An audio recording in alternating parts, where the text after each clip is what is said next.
அந்த விழாவில் மாண்புமிகு சிஎம் அவர்கள் இந்த மாஜி மந்திரியை பத்தி உச்சி மேல தூக்கி வச்சு மெச்சினதெல்லாம் நம்ம காதால கேட்டோம் இல்லையா?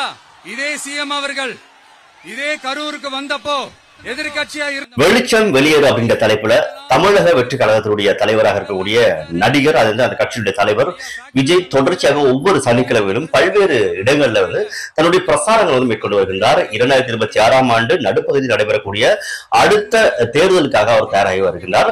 அந்த வகையில இன்றைய தினம் அவருடைய கூட்டமானது கரூர் மாவட்டத்தில் இடம்பெற்றிருக்கின்றது. இந்த மாவட்டத்துடைய இந்த கூட்டத்தின் பொழுது கூட்ட நெரிசல்ல சிக்கி இந்த காணொலியை பதிவு செய்யக்கூடிய இந்த நேரமானது சரியாக இரவு 10 மணி. இந்த 10 மணி வரையான நேரத்தில் 30 பேர் வரையில் மரணத்திருக்கிறார்கள். குழந்தைகள், சிறுவர்கள், பெண்கள், ஆண்கள் உட்பட இதுவரையில் மாத்திரம் 30 பேர் தமிழகத்துல மரணித்திருக்கின்றார்கள். எனவே ஒரு கூட்டத்துக்கு செல்றது, ஒரு தலைவனுக்கு ஆதரவு தெரிவிக்கிறது, இதெல்லாம் சாதாரண விஷயம் தான், எல்லா இடத்துலயும் நடக்குது.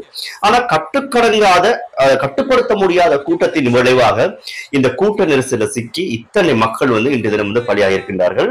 எனவே இந்த பலி எண்ணிக்கை, உயிரிழக்கக்கூடிய எண்ணிக்கை அதிகரிக்கலாம் என்பதாக தமிழகத்திலிருந்து வரக்கூடிய செய்திகள் மூலமாக அறியக்கூடியதாக இருக்கின்றது.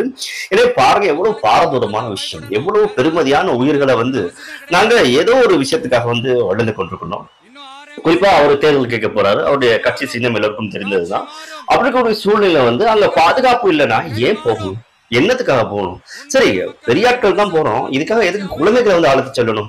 எனவே தொடர்ச்சியா விஜய் அவருடைய செயற்பாடுகள் தமிழக அரசியல்ல மட்டுமில்லாம தமிழக மக்கள் மத்தியிலும் அதிகமாக விமர்சிக்கப்பட்டு வருகின்றது. குறிப்பாக சின்ன சின்ன இடங்களை அவர் கூட்டத்தில் நடத்துறாரு, அனுமதி வழங்கப்படாத இடங்களை அவர் கூட்டங்கள் நடத்தி கொண்டிருக்கிறாரு. எனவே பாதுகாப்பு இல்லாத வகையில தான் கூட்டங்கள் நடத்தப்படுகின்றது என்பதாக கடந்த ஒவ்வொரு வாரத்தினுடைய கூட்டத்தின் பொழுது விமர்சிக்கப்பட்டது.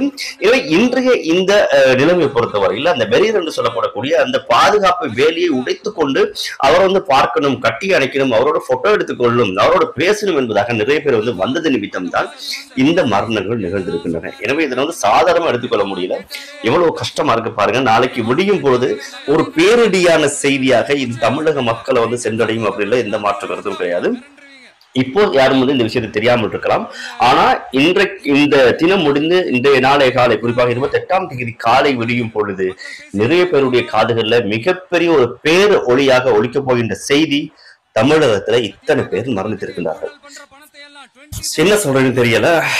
உண்மையாகவே பாதுகாப்பு துறையினரும் சரி, போலீசாரும் சரி, அந்த கடமை இனி வரக்கூடிய காலங்களிலாவது, இனி வரக்கூடிய தமிழக வெற்றி கழகத்துடைய கூட்டத்தையாவது நிறைவேற்றுவாங்களா அப்படின்றது ஒரு மிகப்பெரிய கேள்விக்குறியா இருக்கின்றது. ஆனால் கூட விஜய் அவர்கள் தொடர்ச்சியாக தமிழக முதல்வர் மு.க. ஸ்டாலின் அவர்களை மிக மோசமான வகையில விமர்சித்து வருகின்றாரு.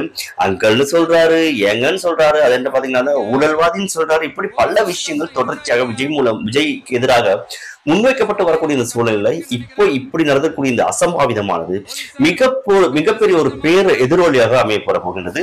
ஆனாலும் இந்த கூட்டத்துக்கு சரியான பாதுகாப்பு வழங்கப்படாத நிமித்தம் விஜய் கைது செய்யப்பட்டாலும் ஆச்சரியப்படுவதற்கு இல்லை. ஏன்னா அவர் தான் முற்றுமுழுதான பொறுப்பை இந்த கூட்டத்துக்கு, இந்த கட்சிக்கு ஏற்கணும்.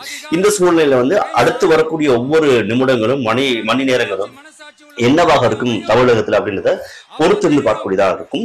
எனவே பார்க்கலாம். அப்படியான விடயங்கள் கிடைக்கக்கூடிய பட்சத்தில் நிச்சயமாக உங்களோடு நான் பகிர்ந்து கொள்ள தயாரிக்கின்றேன். தொடர்ந்தும் என்னுடைய யூடியூபோடு, என்னுடைய ஃபேஸ்புக்கோடு இணைந்திருங்கள். அது குறித்தான விடயங்களை உங்களோடு முழுமையாக பகிர்ந்து கொள்கின்றேன்.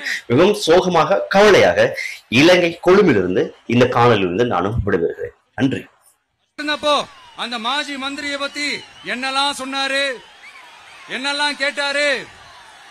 ஐயா ஃபேக்ட் செக் நண்பர்களே, இதெல்லாம் நீங்க பெருசா ரிசர்ச் பண்ணணும்னு அவசியமே இல்ல. யூடியூப் ஓபன் பண்ணி பாருங்க, தெரிச்சிருவீங்க, மிரண்டுருவீங்க.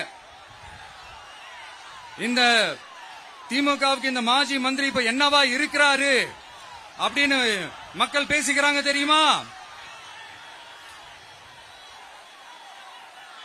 இந்த திமுக குடும்பத்துக்கு ஊழல் பண்ற பணத்தை எல்லாம் 24x7 டெலிவரி பண்ற ஒரு ஏடிஎம் மெஷினா இருக்கிறாராம்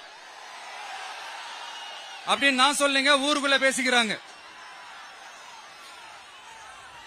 சரி, இங்க ஓகே. இன்னொரு முக்கியமான விஷயம், இங்க போலீஸ் பாதுகாப்புலாம் இருக்கா இல்லையா? போலீஸோட கைகள்லாம் கட்டப்பட்டிருக்குன்னு நினைக்கிறேன். போலீஸ் சார், மக்கள் தான் சார் எஜமானர்கள். மக்களுக்காக மட்டும்தான் பயப்படணும், வேற யாருக்காகவும் பயப்படணும்னு அவசியமே கிடையாது. இன்னும் 6 மாசம் தான்.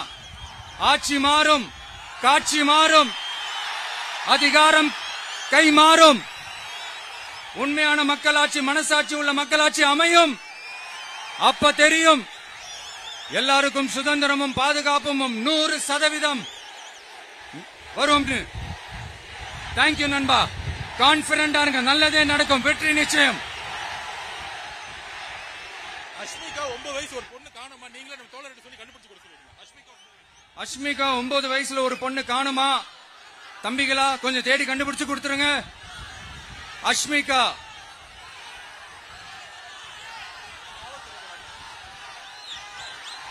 Police sir, please sir, please help sir, please. Thank you நண்பா, thank you. See you all. Thank you. கான்பிடண்டா இருங்க, நல்லதே நடக்கும், வெற்றி நிச்சயம். மீண்டும் சந்திக்கும் வரை நன்றி, வணக்கம்.